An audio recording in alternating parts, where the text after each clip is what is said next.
Morning everybody, I hope you're still enjoying the vlogs. Apologies the other one was out late, but we have had a bit of a sort of bug going around GM. We've actually got 5 lads off this week. We've got 4 back now, so that doesn't work. We've got 1 back.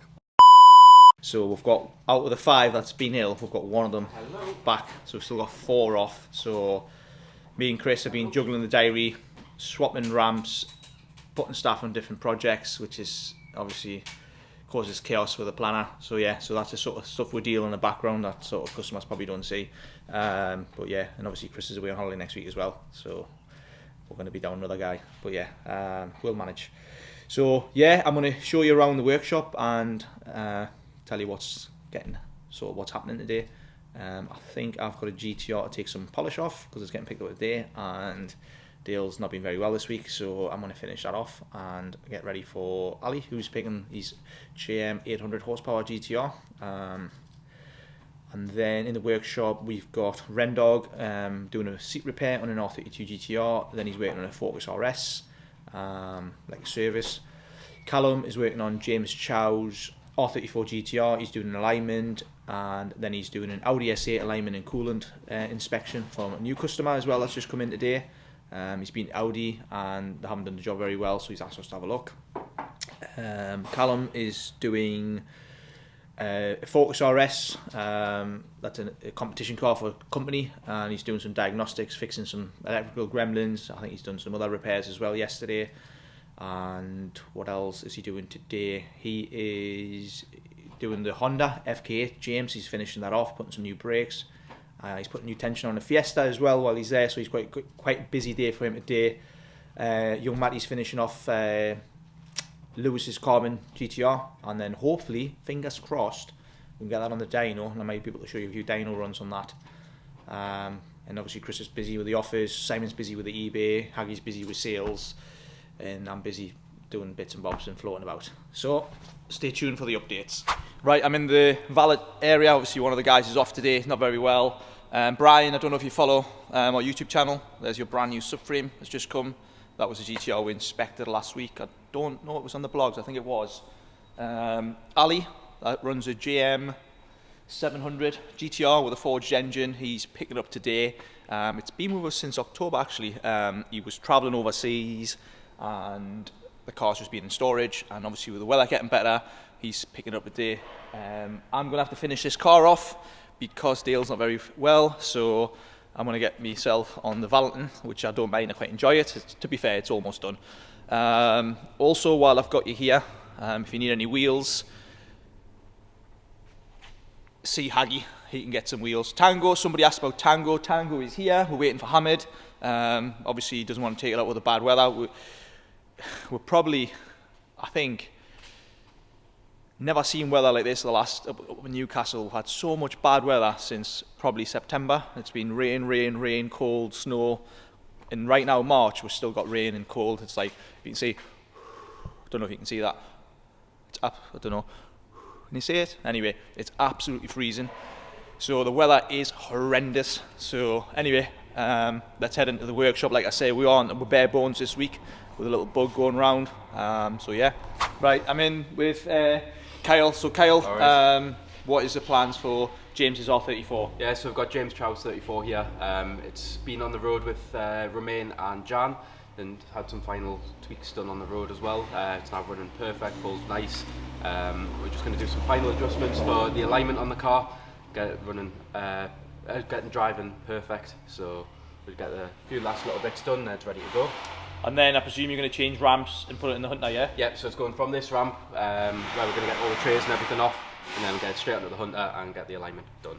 Cool, so there you go. So that is Callum busy today, so we'll catch up with Callum later on, and I'm just going to quickly show you something around the back. Kyle. Is it Kyle? What did I call you? Callum. Very good.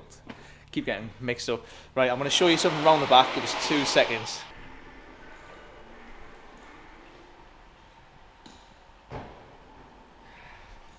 So behind us we've got Ricky's old car. We still call it the LLF GTR. I know some of you in the comments said, why did you say Ricky? I didn't actually, I just said the LLF GTR, which is what this is. It made 100 horsepower more than last time, and I believe Ricky is going to go out and try and do 7. So Shaq and King Arthur, Uncle Arthur as everybody knows him, is allowing him to do that. So maybe it's around May time we should be out at Santa Pod and try and get that elusive 7 in a full street car. That'll be pretty sick. So back to the main workshop, and we're with Lewis's car. Lewis's car had a niggle, which niggles happen in workshops. So unfortunately we had to do, not the job twice, but we've had to pull the engine down to fix a small niggle. So I'm going to pull Matt and he's going to give us a little update. So Matt, Alright. what actually happened? So we had a small electrical problem with the trigger pickup, which meant having to drop the engine again, sadly. Unfortunately you couldn't get access to it, so it's got obviously a tubular subframe which normally gives you better access, but on this occasion with the downpipes we had to lower the motor down and fix it. And obviously as the front, oh, you didn't have to remove the front, did you? No, The front had to be removed as well. There you go. So yeah. that's why it took a little bit of time. So this will get fired up today and then it's going to hit the dyno later this afternoon. Alright, I'm going to let you go, Matt. Thanks. Yeah. Cheers. Or Matty. Terrible with names. Terrible. Back to the workshop. Hamid's Lambo has been having some repairs, so that's almost done. We're just waiting for a part from America to come. I had to nip out, so I've missed Callum. Callum's been working on the Honda that we fitted an engine to. Came in with an engine knock. That's been mapped by Romain, up and running. And Callum is doing all the discs and pads all round. And he's also putting 4 new tyres on. I'm going to grab Matty now, as the Lewis's Gtr is on the dyno. He's on to his next job. It's been kind of going for a few weeks, this job. So let's grab him. I got a perp there. One of my customers actually just dropped some food off and I had to quickly try it. So Callum, I'm terrible with these names, honestly. Matty is going to give us an update on this car. I'm just going to show you. He's got it in bits. So he's going to tell us what he's found and what we're doing. So, Matty, what is it we found with this car? So what we found was one of the ports for the cylinders is bone dry, and when looking at the rest of them, they're all wet, which is a good indication to us that injector number 6 has failed. If you've been keeping up to date, you would have seen a couple of weeks ago that I was doing some diagnostics in this car, trying to find out the running issue, and this seems to be the most likely Culprit. Yeah. Aye.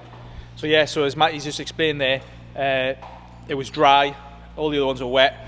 So we bought a brand new injector, we're going to fit that, and then we're going to code it in. I believe these are coded, I'm not sure, obviously, but we'll find out anytime soon. He's also did a smoke test, found a couple of little leaks, he's fixed them as well. So yeah, work in progress, and hopefully we can get this car fixed ASAP. Right, let's go and see Kyle.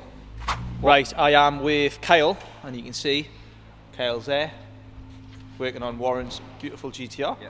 And I'll see what he's on here actually. Kyle, I got your name right. Yes. What's been happening? So waiting for a part for Hamid's, coming from America. So jump back onto Warren's. We've got the heat shield blankets for inside the engine bay, so we can get the engine finished off and into the car and ready to get started. Quick question for you, Kyle. Those blankets are limited edition, and I remember we fitting the parts. They didn't quite fit, but we made them fit. Are these better? These ones are perfect fit. So here, top job. Right, so another question for you, Kyle. Yeah. And I don't know what I was going to ask you. What was I going to ask you? Oh, right, that's what I was going to say was, so Kyle got stuck with Hamid's car because the part didn't come, and now he's been able to switch around and come to this ramp. So as a business owner, it's so important to have like more than 1 or 2 ramps so you can just literally switch and change. It's obviously maybe frustrating for the technicians, but it's really important to keep the work flowing. So, but Kyle doesn't mind, he's a top tech. No. So, but honestly, guys, if you watch the video and you've got your own workshop, this is why it's really important to have spare ramps so you can switch and change and, you know, do your planners. But yeah, Kyle, I'll let you crack on. Sweet. Thank you. Warren, I hope you're happy. I'm with Chris. And Chris? Yeah. My injector tool I bought, is it any good? Thumbs up, mate. Yeah, got the job done perfectly. Matty, That's good. are you happy? I'd admit. Yeah, so good. So I'm going to let Chris take over because he's got a car on the dyno, and Yeah. honestly, Ali, them samosas you give us, I keep burping, like I'm trying to You hold were it in. eating on last night, so whenever the video went out, you were eating on that video as well. Yeah, I'm an So a absolutely new fat thing. pig at the minute. Yeah. Right, I'm going to hand it to Chris. Right, okay. See you later. Thanks. That's it. I hate that.